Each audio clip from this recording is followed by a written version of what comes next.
जय शिवराय, जय भीम, जय लोजी। Doctor Babasaheb आंबेडकरांनी आपल्याला सांगितलं होतं की ज्याही देशाची सत्ता त्या लोकप्रतिनिधीच्या हातात जाईल, या राज्याची सत्ता त्या प्रतिनिधी जाईल, मग तो प्रतिनिधी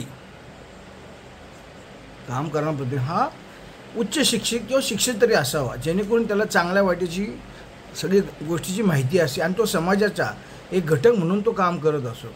जसं माननीय विरोधी पक्षनेते खासदार राहुलजी गांधी यांनी कोरोना आला तेव्हा त्यांनी इंटिमेशन दिली होती, नोटबंदी केली तेव्हा त्यांनी सांगितलं होतं, आणि आत्ता संविधान जे वाचवायचं हा त्यांचा जो अजेंडा आहे राहुल गांधींचा, की दीन दलित गोरगरीब मागासवर्गीयांसाठी, आदिवासींसाठी, अल्पसंख्याकांसाठी हा देश राहिला पाहिजे। ते आता त्याची त्यांनी सुरुवात बघा कशी करून घेतली। आरक्षण संपवण्याची मोदी सरकारची गॅरंटी फिक्स। आता भारतीय प्रशासकीय सेवेचे म्हणजे IAS हे खाजगीकरण करायचं त्यांचं चाललेलं आहे, आणि ह्याच्यासाठी लोकसभेत त्यांनी काय केलं आहे,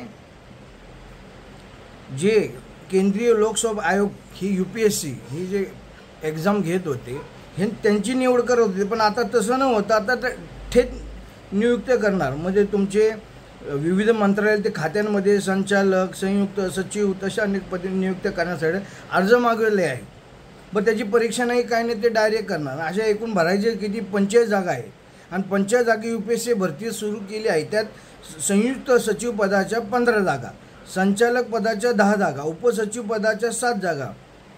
या सगळ्या गोष्टींमध्ये कुठंही त्यांनी अनुसूचित जाती जमाती आदिवासी यांच्या बाबतीत कुठलं त्यांनी काहीच ठेवलेलं नाही आहे, आणि UPSCच्या माध्यमातून काढून ही भरती करण्याऐवजी राष्ट्रीय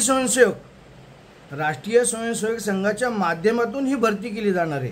म्हणजे कसं बरोबर पद्धतशीर हे आपल्या दीन दलित गोरगरीब जनतेला लांब कसे ठेवत आहेत, आणि ह्या प्रशासनानं कोणाचं त्याचं हेच नाही, म्हणजे ते वंचितच करून टाकलं। आणि हा युवकांवर अन्याय आहे, जे युवक UPSCची एक्झाम करतात आणि ती तयारी करून मग ते करतात, यांनी आता अर्ज फक्त भरायचा आणि हे त्यांची नियुक्ती करणार। म्हणजे सरळ सरळ तुमच्या माझ्या दीन दलित गरिबांच्या मागासवर्गीयांच्या हा मोठा घालाच आहे, आणि हे टप्प्याटप्प्याने सगळं बदलत चालले आहेत, हे लक्षात ठेवा। त्यामुळं माननीय विरोधी पक्षनेते खासदार राहुलजी गांधी यांनी अभ्यासपूर्वक, कारण ते उच्च शिक्षित आहेत, त्यामुळे त्यांना देश कसं चालवायचं आहे, गोरगरीब जनतेपर्यंत काय त्यांना पोचवलं पाहिजे हे त्यांना चांगलं माहिती आहे। त्याच्यामुळं त्यांनी ही जी आजची जी पोस्ट टाकली त्याचं कारण ते होते। त्यामुळं माझ्या दीन दलित गोरगरीब जनतेला, आदिवासी जनतेला, अल्पसंख्याक जनतेला काही झालं तरी आपण देश नाही वाचवू शकलो, पण आता जी राज्य येणं हरियाणा असेल, महाराष्ट्रात,